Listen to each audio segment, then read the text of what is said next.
கோடை வெயிலில் தகித்துக் கொண்டிருக்கும் மக்களுக்கு ஒரு நற்செய்தி வந்திருக்கிறது. வரும் 30ஆம் தேதி கோவை, நீலகிரி உள்ளிட்ட 6 மாவட்டங்களுக்கு கனமழைக்கான எச்சரிக்கையை விடுத்திருக்கிறது சென்னை வானிலை ஆய்வு மையம். இது தொடர்பான முக்கிய செய்தியை நாம் பார்த்து வருகிறோம்.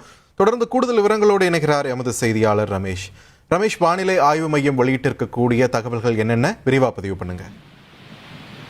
வரக்கூடிய நாட்கள்ல வானிலை எப்படி இருக்கும் அப்படிங்கிற ஒரு தகவலை சென்னை வானிலை ஆய்வு மையம் வெளியிட்டிருக்காங்க.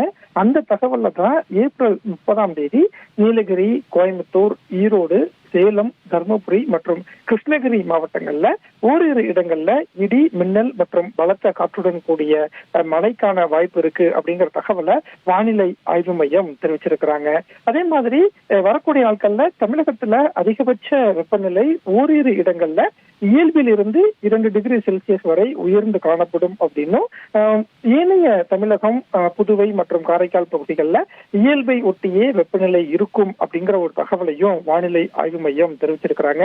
குறிப்பா 26ஆம் தேதி, அதாவது இன்றைய தினம் மேற்கு தொடர்ச்சி மலை மாவட்டங்கள், தென் தமிழக கடலோர மாவட்டங்கள்ல ஓரிரு இடங்கள்ல லேசானது முதல் மிதமான மழை பெய்யக்கூடும்னு சொல்லியிருக்கிறாங்க. 27ஆம் தேதியும் மேற்கு தொடர்ச்சி மலை பகுதிகளில் மழைக்கான வாய்ப்பு இருக்கு. 28ஆம் தேதியும் மேற்கு தொடர்ச்சி மலைப்பகுதி மற்றும் அதனை ஒட்டிய மாவட்டங்கள்ல, தென் தமிழக கடலோர மாவட்டங்கள் மற்றும் டெல்டா மாவட்டங்கள்ல கடலோர பகுதிகளில் ஓரிரு இடங்கள்ல மழைக்கான வாய்ப்பு இருக்குங்கிற தகவலை வானிலை ஆய்வு மையம் சொல்லியிருக்கிறத பார்க்க முடிகிறது.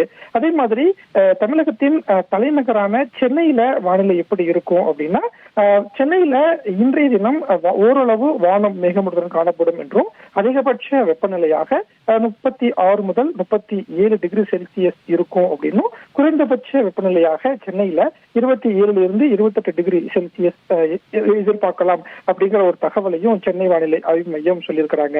இப்படியாக வரக்கூடிய நாட்கள்ல வானிலை எந்த அளவுக்கு இருக்கும் அப்படிங்கிற தகவலை வானிலை ஆய்வு மையம் வெளியிட்டிருக்கிறாங்க. நன்றி ரமேஷ், உங்கள் விரிவான தகவல்களுக்கு.